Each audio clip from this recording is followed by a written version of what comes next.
E aí, segundo ano, tudo bem? Como vocês estão? Seguindo aqui a nossa série de morfologia, nós vamos para a nossa sexta aula de morfologia e hoje nós vamos falar do verbo.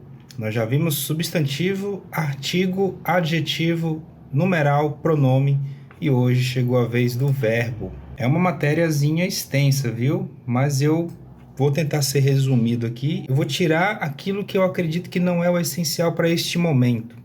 As funções sintáticas, eu não vou fazer isso agora, porque a gente vê isso no terceiro ano. Então, eu vou colocar o essencial aqui, vou tentar ser resumido. Então, não vamos perder tempo, vamos começar a definir, então, o que é o verbo. Vocês já devem saber que o verbo é uma palavra que indica ação, o estado, fenômeno, ocorrência ou desejo, entre outras possibilidades também, né? Tudo depende de como que o verbo estará empregado na frase. Vejam só, alguns exemplos aqui. Indicando ação, verbo correr, estado, ficar, fenômeno, chover, amanhecer, tudo mais. Ocorrência, nascer, desejo, querer. O que caracteriza o verbo são suas flexões, as mudanças que ele sofre, e não os seus possíveis significados. Observe que as palavras como corrida, chuva e nascimento têm conteúdo muito próximo ao de alguns verbos mencionados acima. Não apresentam, porém, todas as possibilidades de flexão que esses verbos possuem. Vejam só, a palavra corrida, ela é um substantivo derivado de correr, que é verbo. A palavra chuva é um substantivo derivado de chover, que é verbo. E a palavra nascimento também é um substantivo derivado de nascer, que é um verbo. Então, não confunda verbo com substantivo. Verbos podem derivar substantivos e vice-versa. Então, você tem que analisar a função dessa palavra na frase, como ela está sendo empregada. Basicamente, os verbos indicam esses estados aqui, essas situações aqui, gente, ó. Foquem nisso aqui. E o verbo é formado por alguns elementos, gente. Atenção. Ele tem o radical, que é aquela parte do verbo que normalmente não muda. É o radical, ou seja, é a raiz do verbo. É a parte do verbo que traz o sentido do verbo. Veja só o verbo falar. Ele tem aí, ó, uma parte que normalmente não varia. Eu vou mostrar aqui com o apontador, é melhor do que a caneta. Falei, falava, falam. Vejam só, essa parte FAL, ela não muda. Então, isso é o radical, ou seja, é a raiz do verbo, tudo bem? E o verbo também tem o tema, que é o quê? É o radical mais a vogal temática. O que é a vogal temática, gente? A vogal temática é aquela letra que define qual é a conjugação do verbo. Existem três tipos de verbos, conjugação de verbo. Existem os verbos da primeira, segunda e terceira conjugação. A primeira conjugação é aquela dos verbos que terminam em AR no final, né, no infinitivo. Então, a vogal temática desses verbos é A. E os verbos terminados em AR, olha só os exemplos. Falar, cantar, pular, beijar, almoçar. Faltou uma vírgulazinha bem aqui, ó, entre pular e beijar. Mas todos os verbos que no infinitivo terminam em AR são da primeira conjugação. A segunda conjugação dos verbos terminados em ER, vender, fazer, perder, ferver e entre outros. E a terceira conjugação é dos verbos terminados em IR, partir, sorrir, cair, dormir, sentir, entre outros. Ok? Então lembrem dessas três letras, A, E, I. Elas definem a qual conjugação pertence o verbo. A é a primeira, E é a segunda, I é a terceira. E essas são as vogais temáticas respectivas de cada um desses verbos. Se o verbo pertence à segunda conjugação, a vogal temática dele é E. Se o verbo pertence à primeira, a vogal temática é A. Se pertence à terceira, a vogal temática é I. Tudo bem, gente? Os verbos também, quando eles estão conjugados, eles têm um elemento que a gente chama de desinência modo temporal. É aquela parte do verbo que me revela a qual modo esse verbo está pertencendo e também qual é o tempo que esse verbo está sendo conjugado. Vou repetir, ó. A desinência modo temporal é aquele elemento do verbo que me diz a qual modo ele pertence, aliás, em qual modo ele está naquele momento, porque ele pode fazer parte dos três modos que nós vamos ver já já, mas aquela desinência vai me dizer qual é o modo desse momento e qual é o tempo que ele está pertencendo também. Vejam só, falávamos, esse elemento vá me revela que o verbo está no pretérito imperfeito, ou seja, no passado. Esse elemento vá aqui, ó, me diz que o verbo está no passado. É uma desinência temporal, modo temporal. E esse falasse, esse elemento SSE, me diz que o verbo está no pretérito imperfeito do subjuntivo, que é um outro modo que a gente vai ver já já. Tudo bem? É só prestar atenção na forma que o verbo se apresenta. O verbo também tem a desinência número pessoal, que é aquela parte do verbo que me diz qual é o número desse verbo, ou seja, se esse verbo está no plural ou no singular, e também o pessoal, que me diz em que pessoa esse verbo está sendo conjugado. Desinência número pessoal, aquela parte do verbo que me diz qual é o número e qual é a pessoa que esse verbo está sendo flexionado. Prestem atenção. As pessoas são essas, ó, primeira, segunda ou terceira, singular ou plural. Falamos, esse mos aqui, gente, esse mos me revela que esta forma falamos está na primeira pessoa do plural, nós. Falavam, esse mzinho aqui, ó, esse mzinho aqui, aliás, todo esse vam indica que a pessoa está no plural. É a terceira pessoa do plural. Eles ou elas. Tudo bem? Eu só sei disso por causa desse elemento aqui dentro do verbo. É a desinência número pessoal. Uma curiosidade, gente. O verbo por, alguém deve ter lembrado do verbo por. O verbo por termina em OR. E eu falei que só existem 3 conjugações. AR, ER e IR.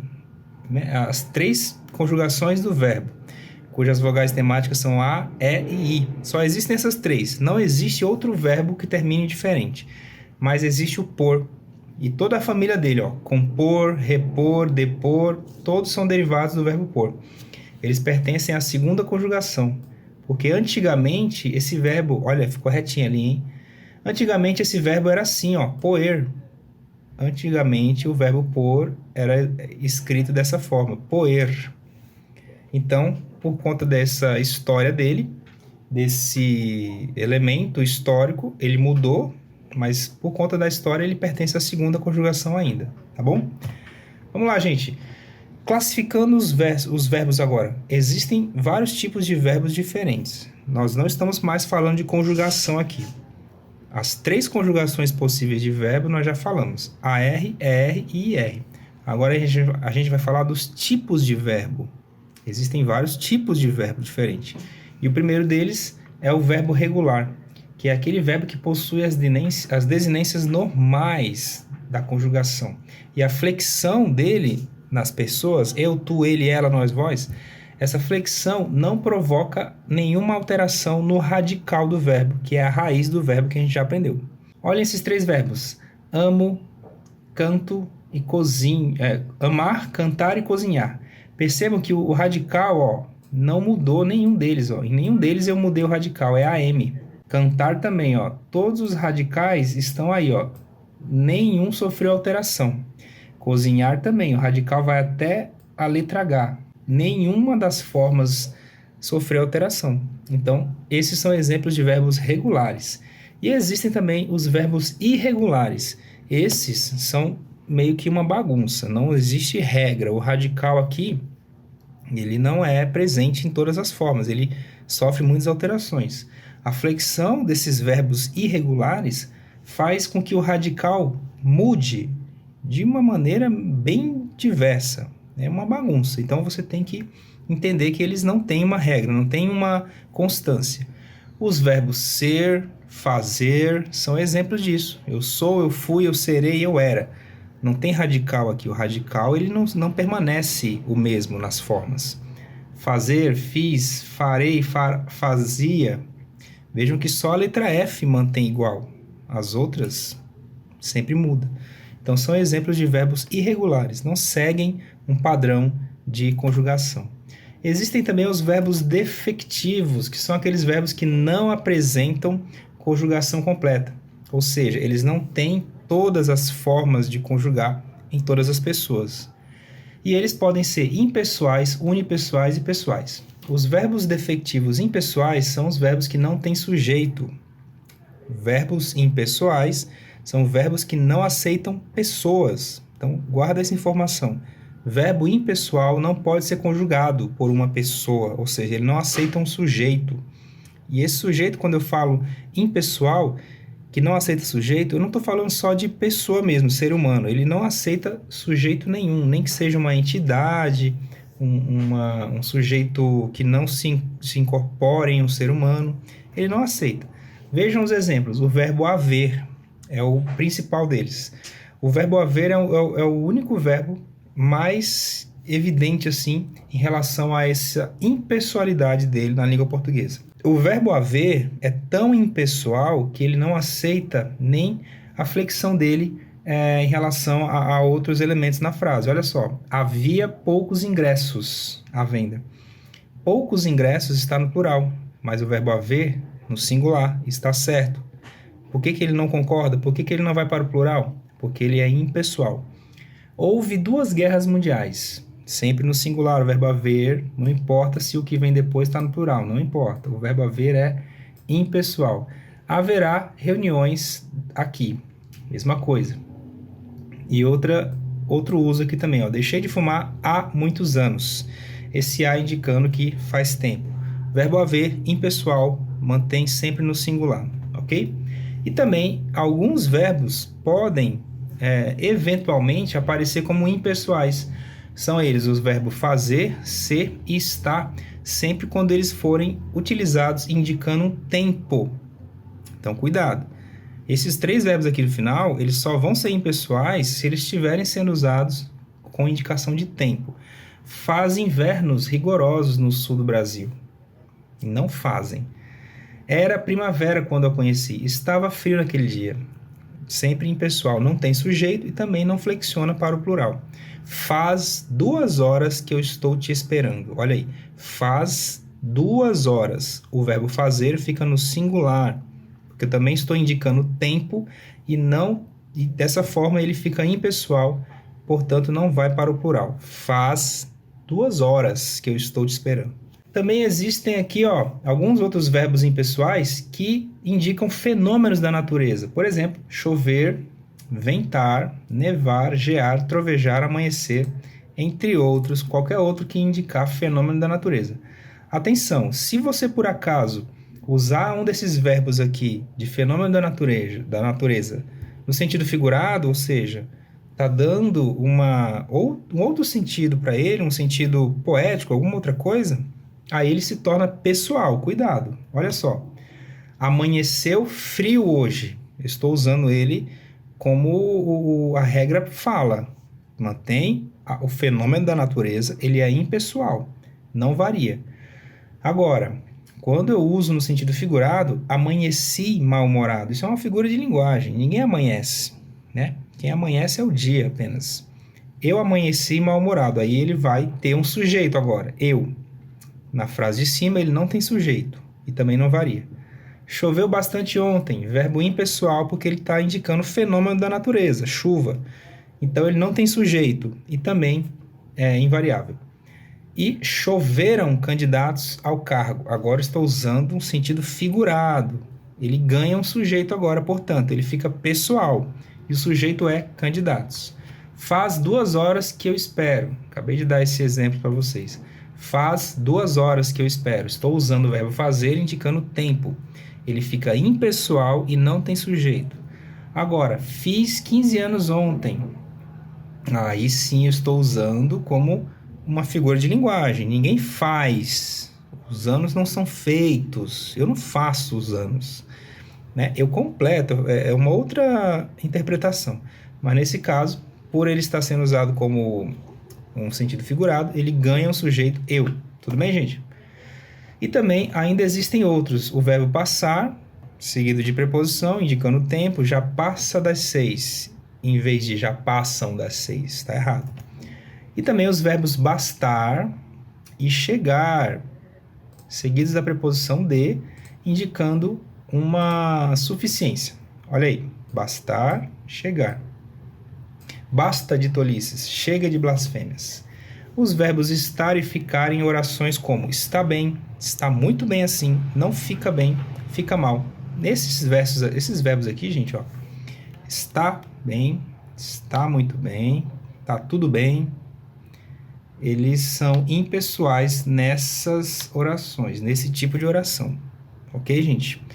Sem referência a sujeito expresso anteriormente, podemos ainda nesse caso classificar o sujeito como hipotético. É um sujeito que a gente não sabe quem é o sujeito que está praticando esses verbos. Não existe aqui, é uma hipótese.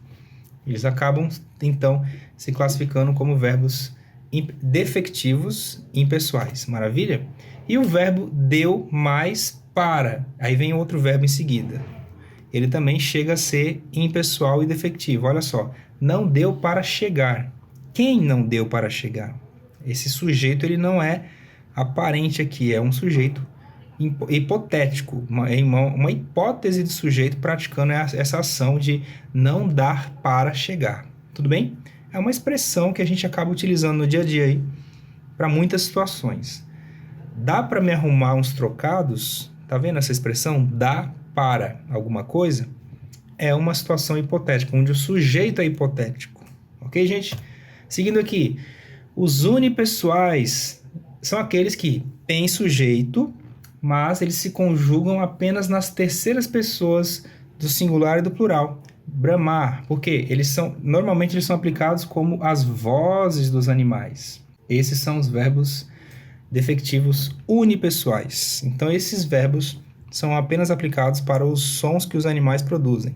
Bramar, quem brama é o tigre. Bramir é o crocodilo.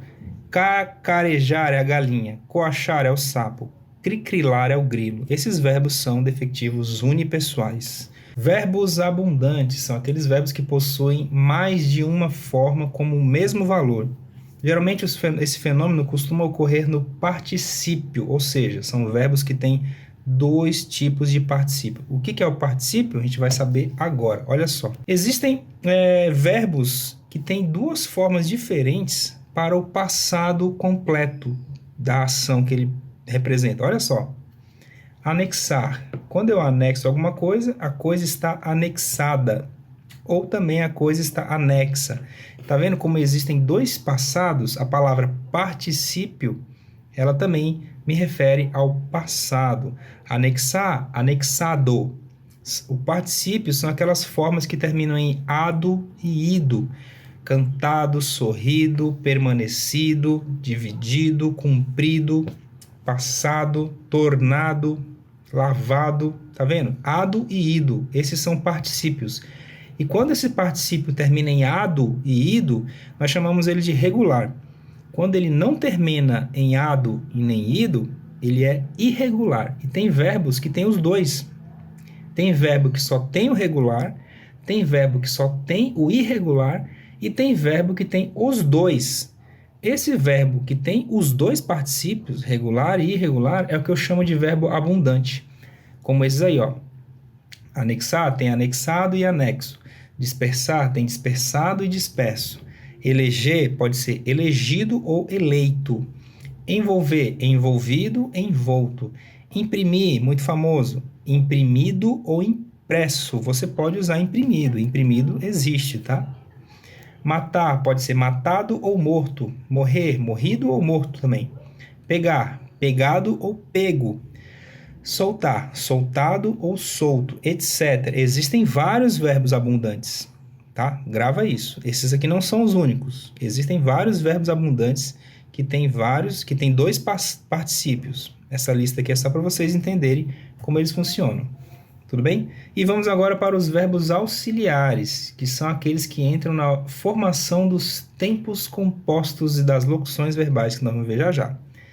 Vejam só os exemplos. Vou lavar as roupas. Eu tenho aqui dois verbos, ó, o verbo ir e o verbo lavar. Só que essas duas coisas estão me indicando apenas um valor. Lavarei as roupas.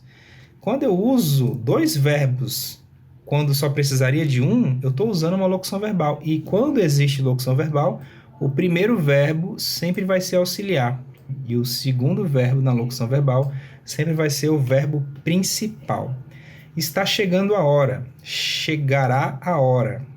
Então, olha só, eu posso trocar essas duas formas verbais aqui por apenas uma. O verbo principal é chegar e o verbo estar aqui está auxiliando o verbo chegar. Os alunos foram chamados para a sala. Tem mais uma forma verbal aqui, ó, locução verbal. O principal verbo é chamar e o verbo auxiliar é o verbo ir. Foram, ir. Ok, gente? E, atenção, os verbos auxiliares mais usados são os 4 que a gente já conhece. Ser, estar, ter e haver. Gravem essa informação. Esses 4 verbos, normalmente, são os mais utilizados como auxiliares em locuções verbais, que tem 2 verbos juntos, funcionando como um só. Os verbos pronominais são aqueles verbos, gente, que pedem pronomes para serem utilizados. Olha só isso aqui. Existem os verbos essenciais, os verbos pronominais essenciais, que são verbos que obrigatoriamente pedem um pronomezinho do lado deles, ó, ser, o. E os pronomes mais usados são esses aqui, gente, ó. São esses aqui, ó. Te, se, nós, nos, né? Vos. E esse se tá repetido. É o si, o me também, que eu esqueci de destacar aqui, ó. Esses são os pronomes mais utilizados. Vou deixar assim tudo igual. Quando você usa um verbo e obrigatoriamente vê a necessidade de usar um desses pronomes aqui, esse verbo é um verbo pronominal. Por isso que ele tem esse nome. É um verbo que pede um pronome para ser usado. Abster-se, ater-se, apiedar-se, atrever-se, suicidar-se, dignar-se, arrepender-se, entre outros, tá? E nos verbos pronominais essenciais, a reflexibilidade já é implícita no uso dele. Atenção, reflexibilidade significa que esse verbo ele vai e volta para o sujeito. Então, vejam só, dignar-se, a pessoa praticou a ação de dignar a si mesmo, tá vendo? É por isso que é reflexivo.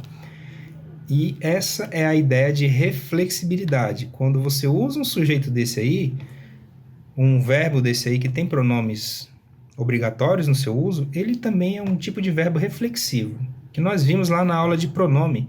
Os pronomes reflexivos são usados com verbos pronominais, entendeu?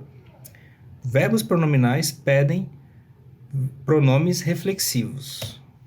E também existem os verbos que pedem pronomes, mas de maneira acidental. É por acaso, depende do uso.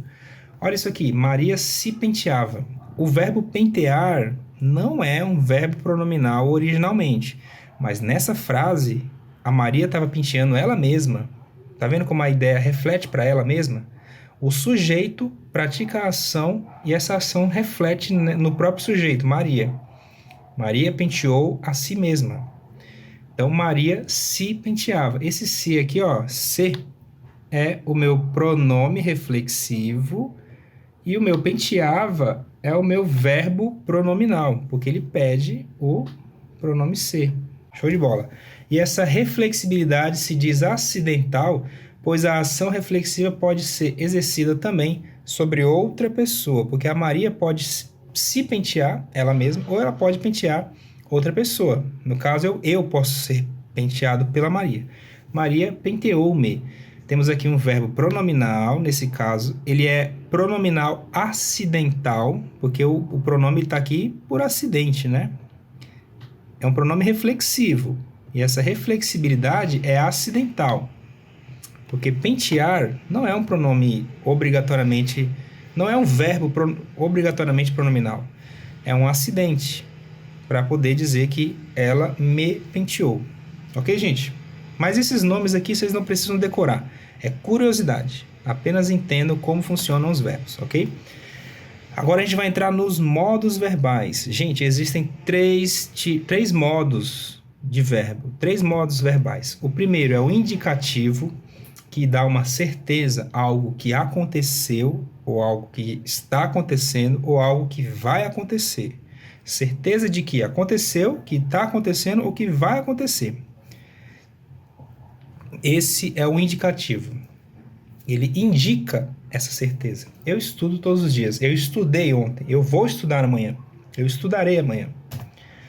Existe o subjuntivo, que é um modo que indica o contrário do de cima. Ele não dá certeza. É uma dúvida, uma hipótese, uma possibilidade. Nesse modo, os verbos são conjugados de uma forma que eu não sei se realmente aconteceu, ou se está acontecendo, ou se vai acontecer. Não sei, é uma possibilidade. Talvez eu estude com você. Talvez eu estude, estude. Esse estude é uma forma subjuntiva. Eu não sei se a pessoa vai estudar. Estude, talvez. E existe o modo imperativo, que é aquele que dá uma ordem ou um tipo de pedido. O verbo no imperativo aparece de uma maneira como se estivesse dando uma ordem. Estudem agora, meninas. Venha cá. Esse venha tá imperativo aqui, tá me dando uma ordem. Então só existem esses 3 modos, gente. Todo verbo que você encontrar nas frases por aí, eles obrigatoriamente vão estar em um desses 3. E o mais famoso deles, o modo mais utilizado é o indicativo, tá? Esse é o mais usado, então é quase 60 e pouco por cento, 90% de chance de que esse verbo que você encontrar estará no indicativo. Só prestar atenção. E além desses 3 modos, o verbo apresenta formas que podem exercer funções de nomes. O verbo, às vezes, aparece de uma maneira que ele não está conjugado. É como se fosse um substantivo ou um adjetivo. Também pode ser até um advérbio, às vezes. Está aqui, ó. Pode ser substantivo, adjetivo ou advérbio. E essas formas nominais é o único momento em que o verbo não é um verbo. Ele pode ser outra coisa. Mas no fundo, ele é um verbo. E quando ele está nessa máscara, eu vou chamar ele ou de infinitivo, ou de gerúndio, ou de particípio. Vejam só. O infinitivo existem 2 tipos. O impessoal, né, que é aquele que exprime a significação do verbo de modo vago, indefinido e pode ter valor de substantivo. Viver é lutar. Esse viver é uma forma nominal, é um verbo que está no infinitivo, sem estar conjugado. É o verbo zerado, sabe? Não tem pessoa, não tem conjugação, quer dizer, a conjugação dele é a segunda, termina em ER, tá? Mas ele não está sendo conjugado por ninguém. Então, nesse caso, ele é uma forma nominal, está no infinitivo, infinitivo pessoal. É como se eu dissesse, vida é luta, viver é lutar. É indispensável combater. O verbo está no infinitivo, sempre terminado com R, né? Ou AR, ou ER, ou IR. E esse infinitivo pode se apresentar no presente ou no passado. Olha só, é preciso ler este livro hoje. Era preciso ter lido esse livro. Vejam que agora eu já mudei a forma aqui, ó. Passado. Existe o infinitivo pessoal, que é aquele relacionado às 3 pessoas do discurso. Na primeira e na terceira pessoa do singular, ele não apresenta desinências e assume a mesma forma do impessoal. Olha só, gente. Essa parte aqui, eu já garanto a vocês, eu estou deixando aqui como curiosidade, mas vocês não vão precisar se preocupar com isso, tá bom? Vejam só, vocês podem ler, vejam os exemplos aí, ó. Segunda pessoa, radical ES, primeira pessoa é o mais utilizado, olha só. As mais utilizadas são essas aqui, ó. Hoje em dia na língua portuguesa. A primeira pessoa do plural e a terceira pessoa do plural do infinitivo pessoal. Termos. Nós termos paciência é uma virtude. E a terceira pessoa do plural radical EM. Eles terem paciência é uma virtude. Agora, teres tu e terdes vós, não precisa se preocupar. Vocês não vão usar isso aqui tão cedo, tá bom, gente? E esse exemplo aqui, ó, foste elogiado por teres alcançado uma boa colocação. É uma forma muito culta, muito formal da língua portuguesa. Provavelmente vocês não vão utilizar no dia a dia. Existe também o gerúndio, que é a segunda forma nominal. Aprendemos o infinitivo, que é o verbo terminado em R, cantar, vender, partir. E o gerúndio, que é aquela que funciona como um adjetivo ou advérbio. O gerúndio é aquela forma, gente, que termina em ando, endo e indo. A-N-D-O, E-N-D-O e I-N-D-O. Cantando, sorrindo, vendendo, caindo, amando, beijando. Sabe? Ando, endo, indo. Saindo de casa, encontrei alguns amigos. ele está cumprindo o papel de um advérbio aqui, que nós vamos ainda estudar na próxima aula, talvez advérbio. Nas ruas havia crianças vendendo. O gerúndio é isso: vendendo, saindo, cantando, partindo, comendo, endoando, indo. Lembra disso, isso é o gerúndio. E na forma simples, o gerúndio expressa uma ação em curso, algo que está acontecendo. Estamos amando, estamos continuando, estamos estudando, estamos entendendo. E se você usa demais o gerúndio, começa a irritar qualquer pessoa. Nós estaremos transferindo sua realização. Eu vou estar ensinando para vocês agora uma novidade. Eu vou estar compartilhando, cuidado com esse gerúndio aí, porque se ele for utilizado demais, ele pode incomodar. E existe o particípio que a gente falou lá nos verbos abundantes, no comecinho da aula, mais para trás, eu falei dos verbos abundantes. São os verbos que têm 2 particípios diferentes. Eles têm as 3 formas mais um particípio, ou seja, ele tem o infinitivo, né? Imprimir, então um exemplo aqui, imprimir é o infinitivo, imprimindo é o gerúndio e imprimido é o particípio. Só que no particípio o verbo imprimir tem mais um, impresso também. Então tem imprimir, infinitivo, imprimindo, gerúndio, imprimido ou impresso, particípio. Tenho 2 particípios. O particípio é aquela forma que é empregado na formação dos tempos compostos. O particípio indica geralmente o resultado de uma ação terminada, algo que acabou, está feito, flexionando-se em gênero, número e grau. Terminados os exames, os candidatos saíram. Quando o particípio exprime somente o estado, sem nenhuma relação temporal, assume verdadeiramente a função de adjetivo. Ele também pode cumprir a função de um adjetivo.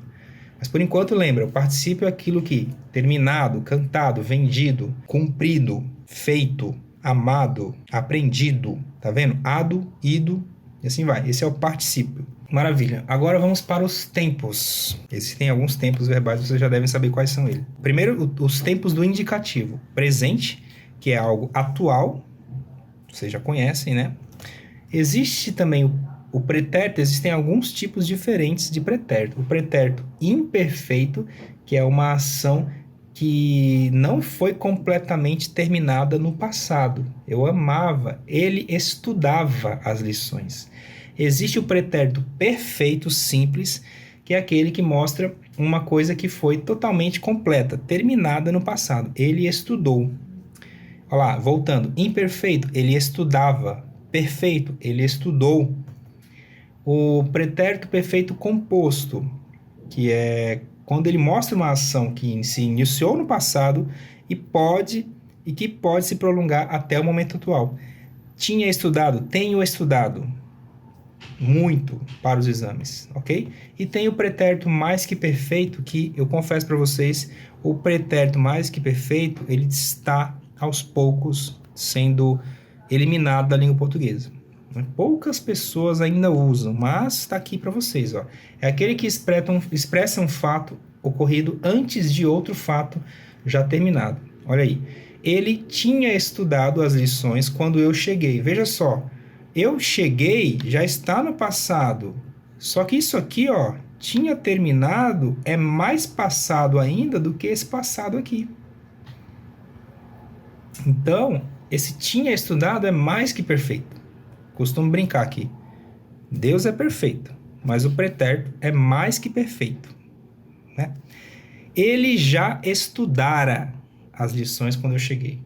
Então aqui temos um passado, aqui é a forma simples do pretérito mais que perfeito, e aqui essa forma estudara, gente, é a que está sumindo da língua portuguesa. Aqui está prevalecendo essa aqui, ó, composta. É a forma composta do mais que perfeito. Ele já tinha estudado as lições quando eu cheguei, ok? Olha aí, o futuro do presente simples, né? Ele estudará as lições amanhã. E o futuro do presente composto, quando eu utilizo aqui uma locução verbal para dizer a ideia do futuro, tá? Ele terá terminado, eles terão terminado, tá? Esses dois são futuros do presente. E existe o futuro do passado agora, simples. A palavra pretérito significa também passado. Então, futuro que aconteceria no futuro se não fosse um problema no passado. Por isso que ele é futuro do passado, ou futuro do pretérito. A forma simples é essa, ó. Eu viajaria, eu faria, eu queria. É uma coisa que iria acontecer se não fosse o passado impedindo. E existe o futuro do pretérito composto, que é quando eu utilizo também uma locução verbal para dizer essa mesma ideia. Eu teria viajado. Tá vendo? Quando eu uso as formas compostas, eu uso sempre uma forma nominal. Ó. Tá vendo? Aqui está no particípio. Ó. Viajado, terminado, para dar a ideia de tempo desses verbos. E neste caso, o verbo ter, terão e teria são todos verbos auxiliares, como a gente já falou agora há pouco. Tá bom, gente? Agora, os tempos do subjuntivo. Também é bem improvável que você tenha que utilizar esses tempos em algum momento aí da sua vida cotidiana. Mas vai que cai numa prova, né? Presente do subjuntivo enuncia um fato que pode acontecer no momento atual, mas mesmo assim é uma dúvida. É importante que você estude. Se você vai estudar ou não, eu não sei, mas é importante que você estude. Tá vendo? É uma probabilidade no presente. E existe o pretérito imperfeito do subjuntivo, que é quando eu tenho um fato passado, mas posterior a outro fato já ocorrido. Olha só o exemplo. Eu esperava que ele vencesse o jogo. Tá vendo? É um passado imperfeito, uma possibilidade que poderia ter acontecido no passado. Eu esperava que ele vencesse. A forma vencesse está no passado imperfeito do subjuntivo. Não precisa decorar esses nomes. Pretérito, subjuntivo, não precisa decorar. É só entender o funcionamento do verbo. Atenção, o pretérito imperfeito é também usado nas construções em que se expressa a ideia de condição ou desejo. Por exemplo, se ele viesse, tá vendo? É uma possibilidade. Possibilidade. Se ele viesse, participaria. Aqui é um outro tempo verbal do subjuntivo que a gente poderia também, né, ter usado aqui. E existe o pretérito perfeito composto e também o mais que perfeito composto. Vejam os exemplos. É mais importante a gente olhar os exemplos. Embora tenha estudado, tá, bastante, não passou no teste. E o outro exemplo aqui, ó, embora tivesse começado, alguns atrasados puderam fazer a prova. A relação aqui, ó, tenha estudado, tá vendo aqui? Eu tenho o tenha. Aqui está o tempo verbal. E aqui temos a forma tivesse. Tivesse é que está carregando o tempo verbal. Tenha estudado, tivesse começado. Ou seja, é mais que perfeito porque a prova já começou e temos um passado anterior a outro passado. Mas é só para vocês olharem o funcionamento. Não precisa decorar esses nomes, tá bom, gente? Seguindo aqui. E temos também o futuro do presente simples. Vejam os exemplos. Quando ele vier, essa é muito famosa na língua portuguesa, porque tem muita gente que acaba usando esse tempo verbal de maneira errada. Quando você vier, e não quando você vir. Tá errado. Quando você puder, não quando você poder. Tá errado. E aí, o futuro do presente é também usado em frases que indicam possibilidade ou desejo. Se ele vier à loja, levará as encomendas. Atenção. E existe o futuro do presente composto, do subjuntivo. Vejam os exemplos. Quando ele tiver saído, é composto. Eu tenho aqui também uma locução verbal. E a locução verbal sempre traz uma forma nominal. Saído, no particípio. E o tiver aqui é que está dando uma ideia de futuro do subjuntivo aí. Um futuro que dá uma probabilidade. Pode acontecer ou não. Beleza, gente? E agora eu trouxe para vocês aqui, eu sei que tem muita coisa, muito tempo verbal, muita conjugação, é muita coisa para a gente ver, tal, tudo bem. Existe esse site aqui que já vem com um dispositivo que conjuga todos os verbos para vocês. Eu vou entrar aqui e vou mostrar para vocês como que ele funciona. O nome do site é Conjugador apenas. Então temos aí conjugador.com.br. É um site que eu conheço, já uso há muito tempo. Então olha só, aqui você tem uma caixa de pesquisa e só funciona, gente, se você digitar o verbo certinho. Não pode digitar de qualquer maneira não. Digita o verbo normalmente com a terminação dele, AR ou ER ou IR. Por exemplo, cantar. Eu não posso digitar canto. Tá errado. Eu tenho que dizer o verbo no infinitivo, cantar, certinho assim. E aí ele vai dar para vocês, gente, olha só, todas as conjugações, em todos os tempos. Infinitivo, cantar, gerúndio, cantando, particípio, cantado. E aqui temos o modo indicativo. Presente, pretérito, perfeito, imperfeito, pretérito mais que perfeito, futuro do presente, futuro do pretérito. Tá tudo aqui já. No celular você consegue ver isso. Temos aqui o modo subjuntivo do verbo cantar, presente, pretérito e futuro. Temos o imperativo também. Então olha só, todos os verbos, basta que você digite. Vou colocar em letra minúscula aqui agora. Digitar, digitar, tem que digitar bonitinho com AR no final. Tem que ter o R no final, senão ele não reconhece. Olha aí, deu Enter. Ele também já me dá todas as formas verbais. O infinitivo, digitar, o gerúndio, digitando, e o particípio, digitado. Outro verbo numa outra conjugação, fazer, qualquer verbo, gente. Irregular, verbo abundante, verbo defectivo, qualquer verbo que a gente já conheceu aí. Fazer, infinitivo, gerúndio, fazendo, particípio, feito. E ele já mostra aqui, gente, ó, ele me diz que o verbo fazer é irregular, ó. O que significa isso? Nos verbos irregulares, as terminações não estão destacadas, uma vez que variam de acordo para cada verbo. Então, olha só, ele já me diz que o verbo é irregular e ele vai sofrer muita alteração dependendo dessa configuração dele. Beleza, gente? Então tá aí o nome do site para vocês, conjugador.com.br, vocês vão poder utilizar bastante, maravilha? Agora vamos falar de locuções verbais, gente, ó. São conjuntos de verbos que numa frase desempenham um papel equivalente a um único verbo. A gente falou disso já de maneira rápida. E essas locuções são constituídas de verbos auxiliares e verbos principais. O primeiro verbo sempre vai ser auxiliar e o segundo principal. Olhem só esses exemplos aí que estão na tela para vocês. Estou lendo, veio correndo, acabou de chegar, poderá sair, pode ocorrer, deve ocorrer, tenho notado, quero ver. São sempre uniões de dois verbos que têm o valor de um só. Locução verbal. E as vozes verbais, atenção. O verbo tem voz. E ele tem 3 tipos de voz. A voz ativa, que é quando o sujeito é o que pratica essa ação do verbo. Ele age dentro do verbo. Nosso grupo fez esse trabalho. Existe a voz passiva, que é a voz quando você inverte as coisas. O sujeito agora é paciente. Olha essas duas frases. Nosso grupo fez esse trabalho. Voz ativa. Esse trabalho foi feito pelo nosso grupo. Voz passiva. Eu inverti as coisas. O trabalho passa a ser um tipo de sujeito na outra oração, paciente, e o nosso grupo vira o agente da passiva, que é um assunto que a gente vai estudar mais para frente. Não precisa se desesperar agora.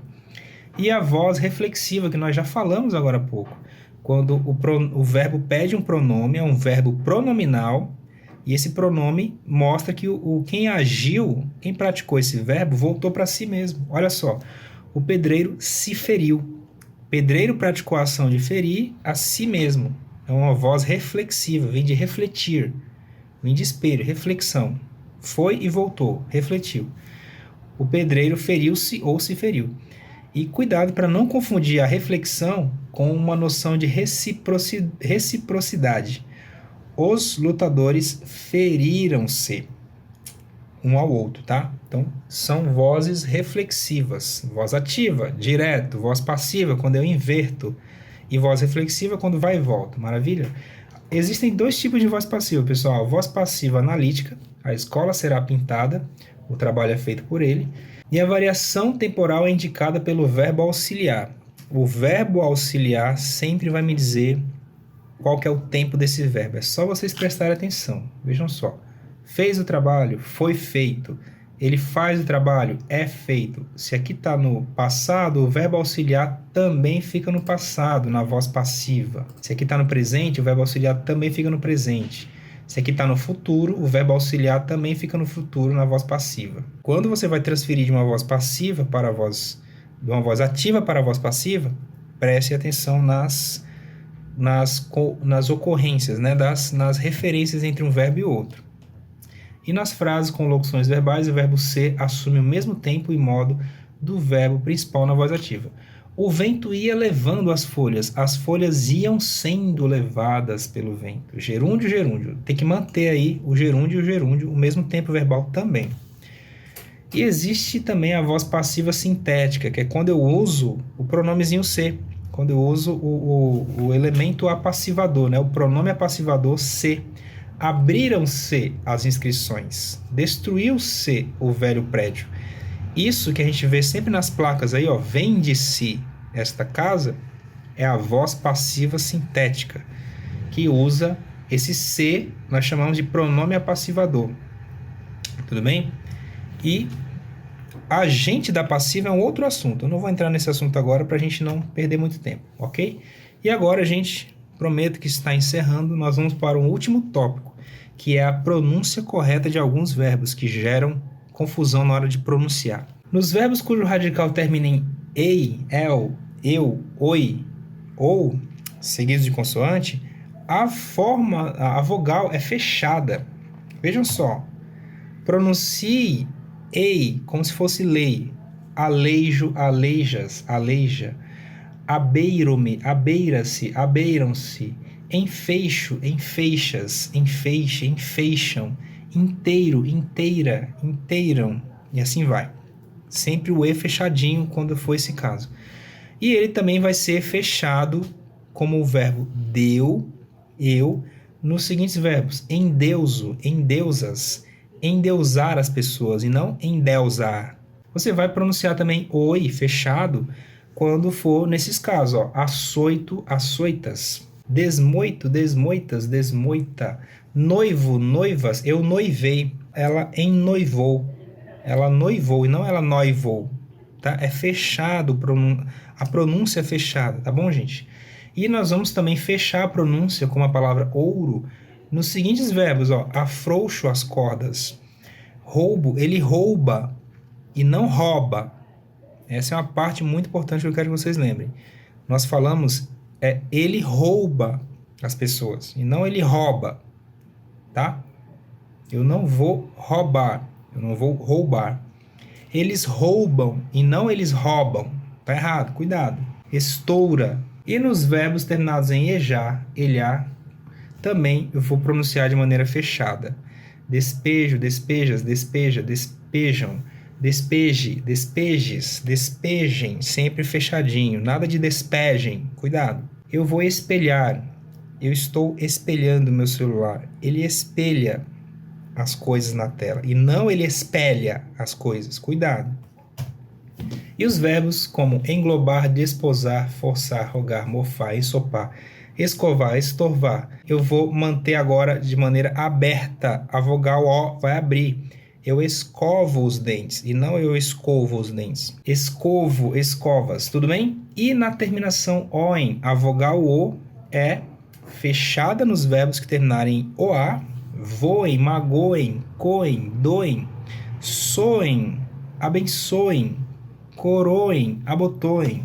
Eu vou deixar aberta agora se a terminação for OER, doem, doer, soem, soer, moem, roem, corroem. É uma questão de saber pronunciar, gente. Temos também as três pessoas do singular. Na terceira do plural, do presente, do indicativo e do subjuntivo, o verbo saudar, a vogal U, forma um hiato e não um ditongo. Eu saúdo as pessoas. E a saúde também, é tudo um hiato, ok, gente? A vogal U do dígrafo GU dos verbos distinguir e extinguir, ela não tem som, ela não vai soar. Segue, seguem, seguiu, seguiu, distingue, distinguem, distinguiu e extinguiu, e não extinguiu. Distinguir, tudo bem, gente? Gente, então é isso, foi uma aula longa, eu sei, tem muita coisa para falar sobre verbo, mas aquele site, o conjugador que eu mostrei para vocês, tem tudo lá. As outras coisinhas que a gente viu aqui, uma ou outra pode ser que caia na prova, no vestibular, no concurso público. No Enem não cai dessa forma, gente. Fiquem tranquilos. Mas na prova, no vestibular, no concurso público vai cair. E também na hora de você usar os verbos na redação. você vai precisar ficar atento às formas verbais. É isso, finalizamos o verbo e agora é só partir para as questões, tá bom, gente? Um abraço e a gente se vê então na próxima aula com advérbio. Próxima aula, advérbio. Até lá então, beijo!